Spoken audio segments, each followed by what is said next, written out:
Okay, we're going to look at a trig graph question, and here we're supposed to sketch the graphs of sine 3x and f of x is equal to sine 3x, one function, and another function, g of x, is minus 2 sine x. Well, let's start with the sine 3x. Well, it's a sine wave, but something's happened. When you have a number there, the normal period is 360 degrees. You divide by 3. The new period's going to be 120 degrees. Now you'll be given a grid for this, and you're supposed to graph it from minus 90 to 120. Well, now we know it takes 120 degrees to go through a complete wave. That before we get started, that's a good thing to know. Now the step, that is, something happens. It goes to the top, the middle, the bottom. The way the wave works, the step is normally 90 degrees for sine and cosine. If you see a 3 here, the step will be 30 degrees. So you know that every 30 degrees it goes to the bottom, to the middle, to the top. That's how the wave's going to work. Now to get started, you should know sine of 0 is 0. You can put a 0 in there. 3 times 0 is 0. Then 30, it should go up to 1. You could check if you're not sure. 3 times 30, it goes to 1.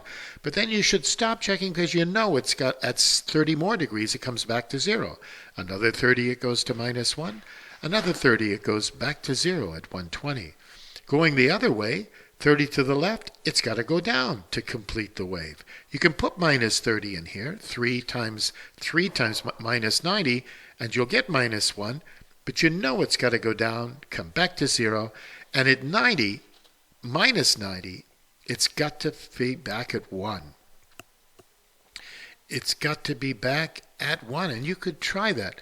3 times minus 90 is minus 270 degrees, which is actually, you know, you'd bend around this way, you'd be up at 90 degrees. It should be 1, and it is. That's the way it works.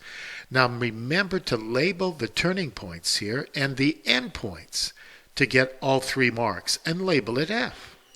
Now we're going to do sine x. Well, we know that sine of x is 0, but the negative turns the wave upside down. Every 90 degrees something happens, so just put in minus 90. The sine of minus 90 turns out to be negative 1, but negative 1 times negative 2 will make it positive 2. So it's up here, it comes to 0. At 90, it's got to go back to minus 2. You could try it. Sine of 90 times minus 2, it's down here at minus 2. But here's a little bit of a tricky part. You have to take 120 degrees and put it into the formula, and you get this number, minus root 3, which is a little bit in between negative 1 and negative 2. Just go right about there and label it. 120 degrees, you can write minus root 3 or minus 1,73. And make sure you label the bottom, label the endpoint over here, call it G, and you've got your 6 marks. And that's it. The next question. For which value will f minus g equal 1? Well, here's the green, and here's the red. Well, this distance is 1 here. Well, where does it look like it could be? If I took f and then I subtracted this number, I'd get 1. Well, this looks like a distance of minus 1. Minus 1 minus minus 2. Hey, that equals 1. So that's why the answer is x equals 90 degrees. And there you go. Let's just look at the last thing. Now, this thing's a little bit trickier.